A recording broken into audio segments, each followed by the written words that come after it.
ओम शांति। 3 मई 2024 की मुरली का मंथन। बाबा ने कहा, इस दुख धाम को जीते जी तलाक दो। मीठे बच्चे, इस दुख धाम को जीते जी तलाक दो, क्योंकि तुम्हें सुख धाम जाना है। बाबा कहते हैं, बच्चे, काम महाशत्रु है, इस पर विजय प्राप्त करो। यही तुम्हें थोड़ी सी मेहनत में देता हूँ। तुम्हें संपूर्ण पावन बनना है। पतित से पावन अर्थात पारस बनना है। पारस बनने वाले पत्थर नहीं बन सकते। तुम बच्चे अभी गुलगुल बनो तो बाप तुम्हें नैनों पर बिठाकर साथ ले जाएंगे। नरकवासी से स्वर्गवासी बनने में मेहनत लगती है, क्योंकि माया का प्रभाव है। देखो कितने बड़े बड़े मकान 50 मंजिल 100 मंजिल के बनाते रहते हैं। स्वर्ग में कोई इतनी मंजिल नहीं होती है। आजकल यहाँ ही बनाते रहते हैं। तुम समझते हो सतयुग में ऐसे मकान होते ही नहीं जैसे यहाँ बनाते हैं। बाप खुद समझाते हैं, इतना छोटा सा झाड़ सारे विश्व पर होता है, तो वहाँ मंजिल आदि बनाने की दरकार ही नहीं। ढेर की ढेर जमीन पड़ी रहती है। यहाँ तो जमीन है ही नहीं, इसलिए जमीन का दाम कितना बढ़ गया है। वहाँ तो जमीन का भाव लगता ही नहीं, ना म्यूनिसिपल टैक्स आदि लगता है। जिसको जितनी जमीन चाहिए ले सकता है। अभी तुम बच्चों को कितनी समझ मिली है। समझ और बेसमझ की बात ही है। सतो प्रधान बुद्धि और तमो प्रधान बुद्धि। सतो प्रधान स्वर्ग के मालिक, तमो प्रधान तमोगुणी बुद्धि नरक के मालिक। यह तो स्वर्ग है ही नहीं, यह तो रौरव नरक है। बहुत दुखी हैं, इसलिए पुकारते हैं भगवान को। फिर सतयुग में सतो प्रधान बुद्धि बनने पर भूल जाते हैं। तुम जानते हो कलयुग से सतयुग कैसे बनता है। यह नॉलेज तुमको बाप अभी ही समझाते हैं।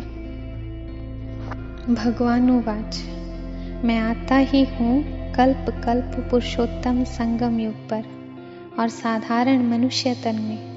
जो अपने जन्मों को नहीं जानता है, मैं बताता हूँ। पूरे 5000 वर्ष का पाठ किसका होता है, हम बता देते हैं। जो पहले नंबर में आया उनका ही पाठ होगा ना।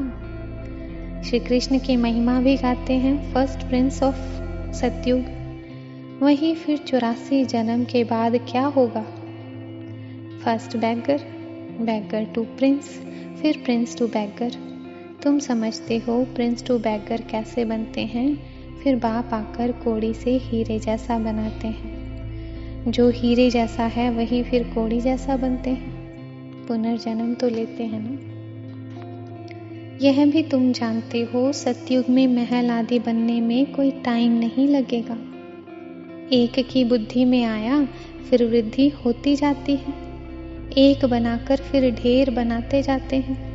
बुद्धि में आ जाता है ना। साइंस वालों की बुद्धि तुम्हारे पास ऊंची हो जाती है।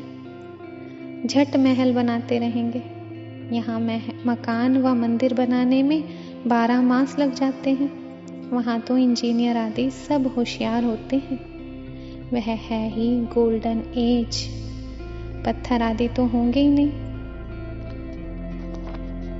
इस तख्त पर अकाल आत्मा रहती है। यह तख्त सभी आत्माओं के सड़ गए हैं। सबसे जास्ती तुम्हारा तख्त सड़ गया है। आत्मा इस तख्त पर विराजमान होती है। भ्रुकुटी के बीच में क्या है, यह बुद्धि से समझने की बातें हैं। आत्मा बिल्कुल सूक्ष्म स्टार मिसल है। बाप भी कहते हैं, मैं भी बिंदी हूँ। मैं फिर तुमसे बड़ा थोड़ी हूँ। तुम जानते हो हम शिव बाबा की संतान हैं। तो जैसा बाप वैसे बच्चे।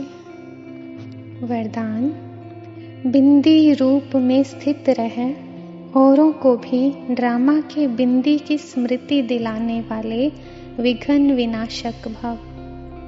विघ्न विनाशक भव। वरदान का सार। जो बच्चे किसी भी बात में क्वेश्चन मार्क नहीं करते, सदा बिंदी रूप में स्थित रह हर कार्य में औरों को भी ड्रामा की बिंदी की स्मृति दिलाते हैं, उन्हें ही विघ्न विनाशक कहा जाता है। वह औरों को भी समर्थ बनाकर सफलता की मंजिल के समीप ले जाते हैं। वह हद की सफलता की प्राप्ति को देख खुश नहीं होते, लेकिन बेहद के सफलता मूर्त होते हैं।